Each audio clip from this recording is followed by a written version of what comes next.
Is Vladimir Putin capable of sticking to a deal?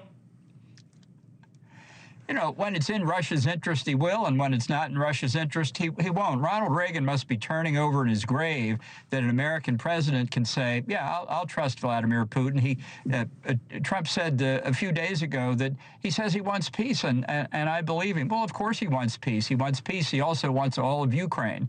It's just embarrassing that we're being led into these negotiations by that kind of attitude. Look, Donald Trump has said he wants the killing to stop. That was something that was very popular on the campaign trail. He wants this war to end. Wars end normally with an agreement. Very rare do we get unconditional surrender. The Ukrainians aren't going to surrender unconditionally. The Ukrainians are not going to beat Russia and kick Russia out of the eastern part of Ukraine. We'll put up the maps right now. So there is a deal to be had, right? Generally agreed upon terms would be something along the lines of Russia gets some of the land in the east. There are some kind of meaningful security guarantees. And then ... there may be some type of peacekeeping arrangement. What is a deal that is reasonable that could be had in your mind, a fair deal, that's also possible that all three people could agree to? Well, I think it's very unlikely. You know, the Ukrainians are the ones whose territory has been invaded. They're the victims of the invasion. They're the ones that are dying to defend their territory. So I'm glad Mr. Humanitarian Donald Trump cares about the loss of life. You might ask the people who have been brutalized by the aggressors, if they're still willing to fight, what problem do we have with that? And if Putin's still willing to kill his own people and his own people are unable or unwilling to do something about it, I don't know what our role is there. If Trump doesn't want to be an interventionist, he seems very intent on intervening. And as far as the potential of a mineral deal, as I say, for Zelenskyy kind of giving in to Trump under the pressure, maybe the concession he needs to make. But this idea that somehow American investment in Ukraine will help secure the future for Ukraine, you know, people ought to go back to a book written by Norman Angell in about, I don't know, 1910 somewhere, called The Great Illusion, where he said Europe is so economically integrated, there's so much trade and investment that the cost of war would be so bad there will never be war on the European continent again, which was a prediction that lasted right up until 1914, when World War I broke out.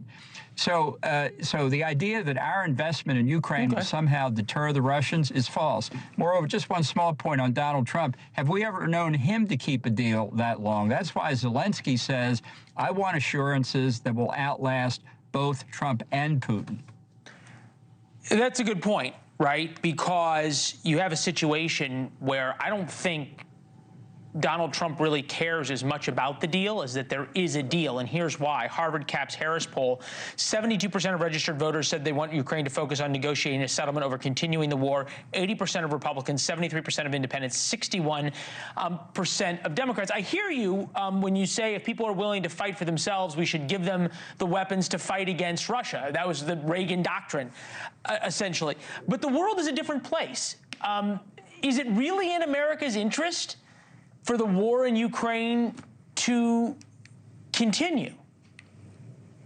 Well, it's more in our interest to have the Ukrainians prevail, but we've had a president for the last 3 years who provided a lot of assistance in terms of dollars and volume, but didn't provide it strategically, which explains why we've got gridlock on the battlefield.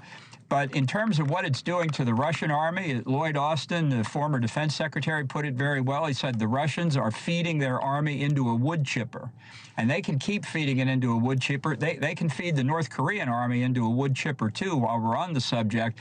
That benefits us in cold-blooded Ambassador, terms. you know how much respect I have for you, and I hear that. But at the same time, you're asking the Ukrainians then to effectively feed themselves into a wood chipper. I'm not asking the Ukrainians to do anything. Everything I can tell is that public opinion in Ukraine wants to continue the war because they don't want 20% of their country to be taken over by an invader. Imagine the American Revolution. If somebody said, come on, you know, New England is free, New York, the Middle Atlantic states, you don't need the South. Let it go. Let the British have that. How would we have reacted to that? Ask George Washington. This is something the Ukrainians feel they have been wrong. They want to live in an independent country. We haven't pushed them. We haven't propagandized them. We haven't asked them to take any position at all. What they said was, and continue to say, we're going to resist this aggression. Thanks for watching. Go to joinnn.com to find NewsNation on your television provider. And don't forget to click the red subscribe button below to get more of NewsNation's fact-driven, unbiased coverage.